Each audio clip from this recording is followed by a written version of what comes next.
شروع اللہ کے نام سے جو بڑا مہربان نہایت رحم والا ہے۔ ان میں سے بعض ان پڑھ ایسے بھی ہیں کہ جو کتاب کے صرف ظاہری الفاظ کو ہی جانتے ہیں اور صرف گمان اور اٹکل ہی پر ہیں۔ ان لوگوں کے لیے ویل ہے اور جو اپنے ہاتھوں کی لکھی ہوئی کتاب کو اللہ تعالیٰ کی طرف کی کہتے ہیں اور اس طرح دنیا کماتے ہیں۔ ان کے ہاتھوں کی لکھائی کو اور ان کی کمائی کو ویل یعنی ہلاکت اور افسوس ہے۔ یہ لوگ کہتے ہیں کہ ہم تو صرف چند روز جہنم میں رہیں گے۔ ان سے کہو کیا تمہارے پاس اللہ تعالیٰ کا کوئی پروانہ ہے؟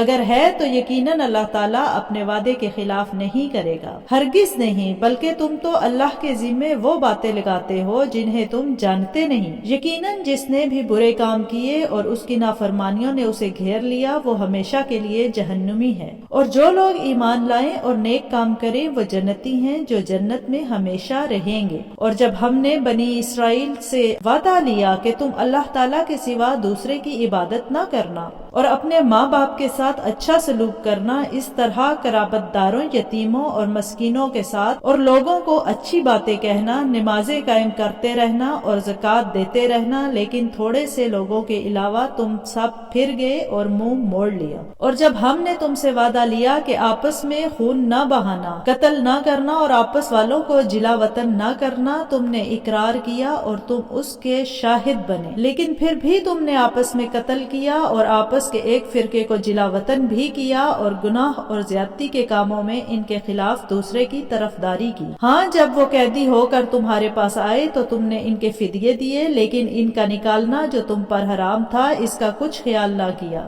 کیا بعض احکام پر ایمان رکھتے ہو اور بعض کے ساتھ کفر کرتے ہو؟ تم میں سے جو بھی ایسا کرے اس کی سزا اس کے سوا کیا ہو کہ دنیا میں رسوائی اور قیامت کے دن سخت عذاب کی مار، اور اللہ تعالیٰ تمہارے اعمال سے بے خبر نہیں۔ یہ وہ لوگ ہیں جنہوں نے دنیا کی زندگی کو آخرت کے بدلے خرید لیا، ان کے نہ تو عذاب ہلکے ہوں گے اور نہ ان کی مدد کی جائے گی۔ ہم نے موسیٰ کو کتاب دی اور ان کے پیچھے اور رسول بھیجے، اور ہم نے عیسیٰ ابن مریم کو روشن دلیلیں دی اور روح القدس سے ان کی تائید کروائی، لیکن جب کبھی تمہارے پاس رسول وہ چیز لائے جو تمہاری طبیعتوں کے خلاف تھی تو تم نے جھٹ سے تکبر کیا، پس بعض کو تو جھٹلایا اور بعض کو قتل بھی کر ڈالا۔ یہ کہتے ہیں کہ ہمارے دل غلاف والے ہیں، نہیں، بلکہ ان کے کفر کی وجہ سے انہیں اللہ تعالیٰ نے ملعون کر دیا ہے۔ ان کا ایمان بہت ہی تھوڑا ہے، اور ان کے پاس جب اللہ تعالیٰ کی کتاب ان کی کتاب کو سچا کرنے والی آئی، حالانکہ پہلے یہ خود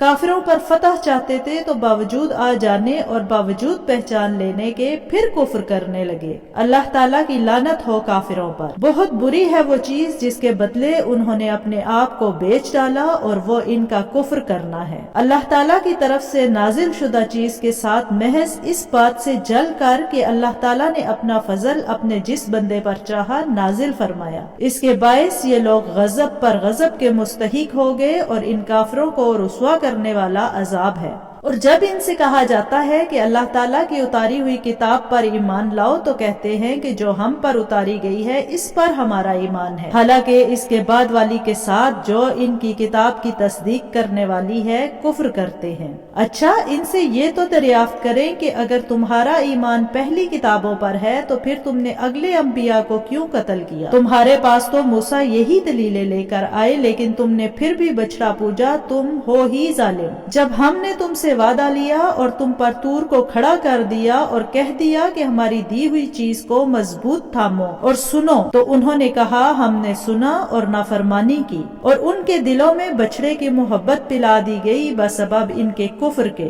ان سے کہہ دیجئے کہ تمہارا ایمان تمہیں برا حکم دے رہا ہے اگر تم مومن ہو۔ آپ کہہ دیجئے کہ اگر آخرت کا گھر صرف تمہارے ہی لیے ہے، اللہ کے نزدیک اور کسی کے لیے نہیں، تو آؤ اپنی سچائی کے ثبوت میں موت طلب کرو، لیکن اپنی کرتوتوں کو دیکھتے ہوئے کبھی بھی موت نہیں مانگیں گے۔ اللہ تعالیٰ ظالموں کو خوب جانتا ہے۔ بلکہ سب سے زیادہ دنیا کی زندگی کا حریص اے نبی آپ انہی کو پائیں گے۔ یہ حرص زندگی میں مشرکوں سے بھی زیادہ ہے۔ ان میں سے تو ہر شخص 1000 سال کی عمر چاہتا ہے، گویا یہ عمر دیا جانا بھی انہیں عذاب سے نہیں چھڑا سکتا۔ اللہ تعالیٰ ان کے کاموں کو بخوبی دیکھ رہا ہے۔ اے نبی، آپ کہہ دیجئے کہ جو جبرائیل کا دشمن ہو، جس نے آپ کے دل پر پیغام باری تعالیٰ اتارا، جو پیغام ان کے پاس کی کتاب کی تصدیق کرنے والا اور مومنوں کو ہدایت اور خوشخبری دینے والا ہے، تو اللہ تعالیٰ بھی اس کا دشمن ہے۔ جو شخص اللہ کا اور اس کے فرشتوں اور اس کے رسولوں اور جبرائیل اور میکال کا دشمن ہو، ایسے کافروں کا دشمن خود اللہ تعالیٰ ہے۔ اور یقیناً ہم نے آپ کی طرف روشن دلیلیں بھیجی ہیں جن کا انکار سوائے بدکاروں کے کوئی نہیں کرتا۔ یہ لوگ جب کوئی عہد کرتے ہیں تو ان کی ایک نہ ایک جماعت اسے توڑ دیتی ہے، بلکہ ان میں سے اکثر ایمان سے خالی ہیں۔